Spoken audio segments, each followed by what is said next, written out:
অপপ্রচারের বিরুদ্ধে দলের অনেককে দেখা যাচ্ছে না বলে তিনি বলছেন। ভোট এলে প্রার্থী হওয়ার জন্য অনেককে দেখা যায়, টুইটকে রিটুইট করবে সেটা মনে থাকে না। হাতে স্মার্টফোন কেন আছে লোককে দেখানোর জন্য কি, এই প্রশ্ন তিনি করছেন। জনপ্রতিনিধি হয়ে কিছু বলবেন না সেটা হতে পারে না, কাদের দিকে ইঙ্গিত করলেন এই কুণাল ঘোষ। তুঙ্গে রয়েছে জল্পনা।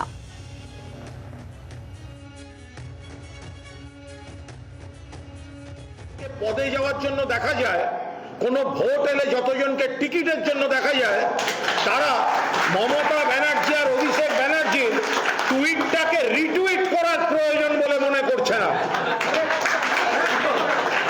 কয়েকজন কুম্ভকর্ণের ভূমিকায় আছে। সেই ঘাটতিটা ডিজিটালের কর্মীরা নিজেদের ভালোবাসা থেকে, নিজেদের আবেগ থেকে, নিজেদের দায়বদ্ধতা থেকে, মমতা ব্যানার্জির প্রতি ভালোবাসা থেকে, অভিষেক বন্দ্যোপাধ্যায়ের প্রতি আনুগত্য থেকে আপনারা করছেন।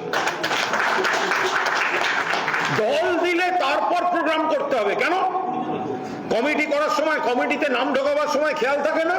যারা কমিটিতে, কে ব্লকের প্রেসিডেন্ট, কে শাখার অমুক, কে অমুক গণসংগঠনের, আমাদের কম কমিটি, কম পদাধিকারী, আমাদের জনপ্রতিনিধি কম।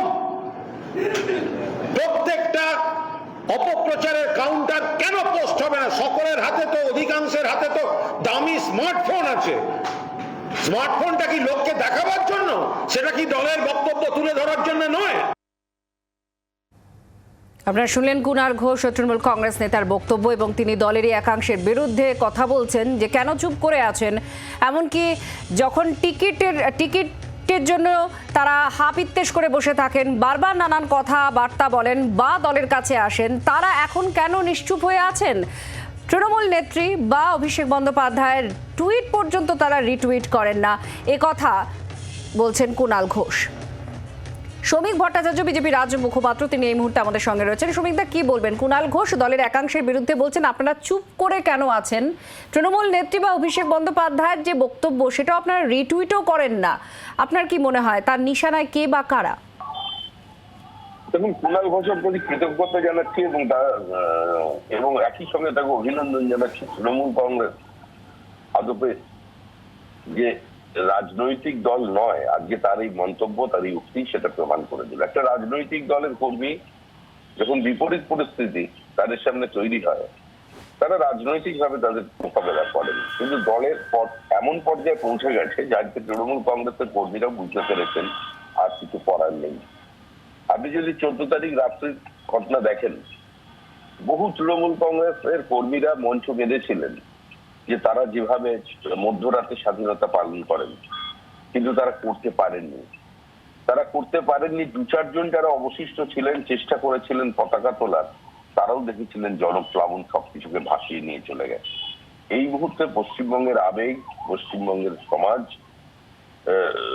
একটা এমন পরিস্থিতিতে পৌঁছেছে যেখানে কার্যত তৃণমূল কংগ্রেস তাদের সামনে ঘটকুটোর মতো ভেসে যাবে।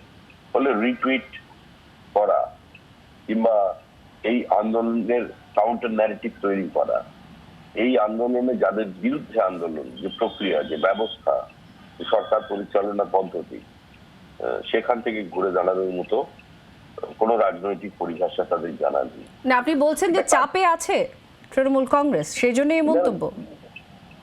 তৃণমূল কংগ্রেস চাপে আছে সেজন্য এই মন্তব্য নয়। আমি তো আবার প্রথমেই বললাম কুণাল ঘোষকে অভিনন্দন, যে তৃণমূল কংগ্রেসের রাজনৈতিক দলের যে সংজ্ঞা, তার সঙ্গে যে তৃণমূল কংগ্রেস যায় না।